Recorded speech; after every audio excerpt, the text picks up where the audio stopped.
আসসালামু আলাইকুম। আমি সাথী। আমার বাসা নোয়াখালী।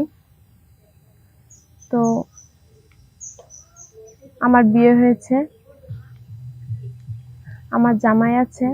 তো আমার জামাই দুবাই থাকে। তো এরকম একা একাই আমি থাকি। আমার শ্বশুর শাশুড়ি নাই, ওরা দুজনেই মারা গেছে। তো আমার জামাই আমাকে একা রেখে বিদেশে গেছে চাকরি করতে। তো অনেকদিন ভালো মতোই চললাম, ভালো মতোই থাকলাম। হঠাৎ একদিন আমার জামাই দেখি ওর বন্ধুর কাছে একটা মোবাইল পাঠায়। তো মোবাইলে আমার জামাইয়ের সাথে কথা হতো, ভিডিও কলে কথা হতো। অনেক ভালো লাগতো যে আমার জামাইয়ের মুখটা আমি দেখতে পাচ্ছি। তো অনেক আনন্দিত লাগতো। এরকম ভাবে আমাদের সংসারটা চললো। আমার জামাই দূরে থাকলেও মনে হতো আমার জামাই আমার কাছেই আছে। তো হঠাৎ করে একদিন দেখি আমার ফোনে, আমি ভালোই ছিলাম, আমার জামাই একটা বিদেশ থেকে ফোন পাঠায়। তারপরে আমি একটা ফেসবুক আইডি খুলি। তো ফেসবুকে একটা ছেলের সঙ্গে আমার কথা বলতে বলতে ভালো লেগে যায়। আস্তে আস্তে ছেলের সঙ্গে আমার প্রেম হয়ে যায়।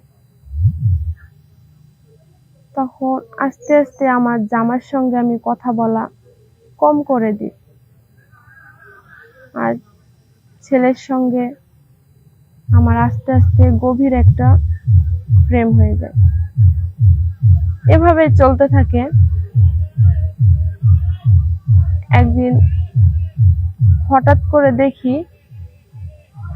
আমার জামাই আমাকে অনেকগুলা কল দিয়েছে, কিন্তু ও আমাকে অ্যানাদার কল পেয়েছে। আমি তো অন্য একটা ছেলেকে ভালোবেসে ফেলছিলাম ফেসবুকে। ওর সঙ্গে আমি কথা বলায় ব্যস্ত। তো ওর সঙ্গে আমার রিলেশনটা চলতে থাকে। তো ছেলেটা আমাকে একদিন বলল যে তোমার জামাই তোমাকে টাকা পয়সা দেয়? আমি বললাম হ্যাঁ দেয়। তো ও আমাকে বলল যে তুমি আমার সঙ্গে একদিন দেখা করো। তো আমি অনেক খুশি হলাম যে ও আমাকে দেখা করতে বলেছে।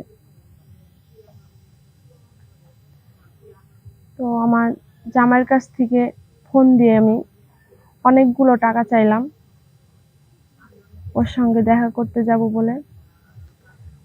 জামাই আমাকে বলল তুমি আমার ফোন রিসিভ করো না, সব সময় ব্যস্ত থাকো, এত কোথায় কথা বলো। কথাটা শুনে আমি অনেক রেগে গেলাম। আমি ওকে বললাম যে সারাদিন কাজ করি, কোথায় থাকবো, ফোন নেওয়ার সময় আছে আমার? ব্যস্ত থাকে নেটের সমস্যার জন্য, তাই বলে কথা কাটিয়ে দিলাম। তো ও আমাকে অনেকগুলো টাকা দিল।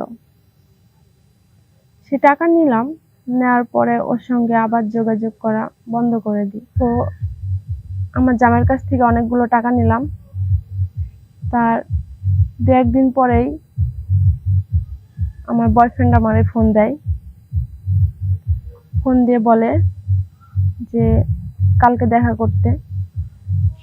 তো আমি বললাম যে আচ্ছা ঠিক আছে, আমি কালকে তোমার সঙ্গে দেখা করব। তো এরকম ভাবে বলার পরে আমি ওকে বললাম যে আমি তোমার সঙ্গে কালকে দেখা করতেছি। তো পরের দিন আমি আমার যত গহনাগাটি ছিল স্বর্ণের সব পরলাম, সুন্দর করে সেজে ওর সঙ্গে দেখা করতে গেলাম। তো দেখি ও আমার জন্য প্রাইভেট কার নিয়ে দাঁড়ায় আছে রাস্তার সাইডে। তো আমাকে বলল যে গাড়িতে ওঠো। আমি উঠলাম। তো আমাকে দেখি গাড়িতে করে নিয়ে যাইতেই আছে। হঠাৎ দেখি গাড়িটা জঙ্গলের দিকে নিয়ে যায়। তো আমি ওকে বললাম যে এদিকে কোথায় নিয়ে যাচ্ছ?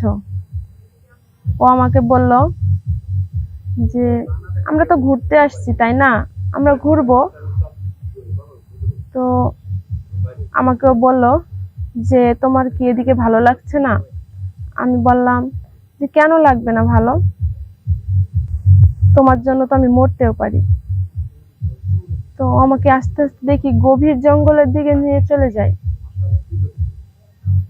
তারপর এক জঙ্গলে গাড়ি থামাই। থামানোর পরে দেখি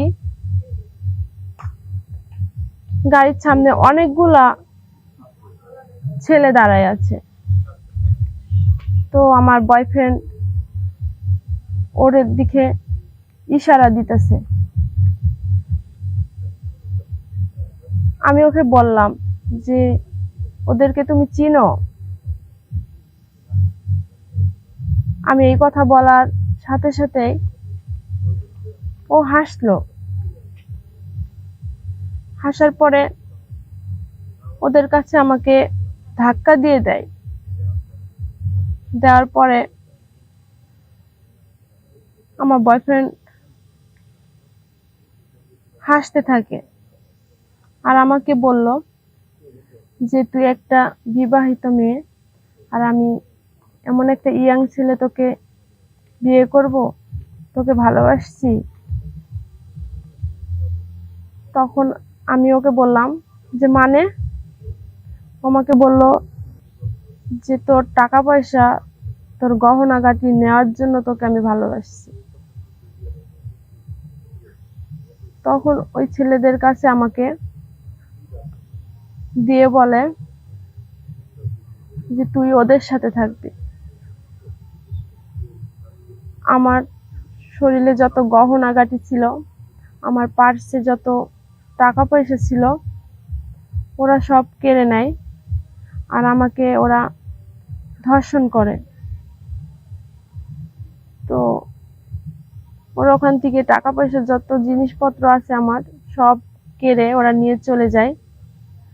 তখন আমি কান্না করতে করতে জঙ্গলের দিক থেকে বের হয়ে আসি।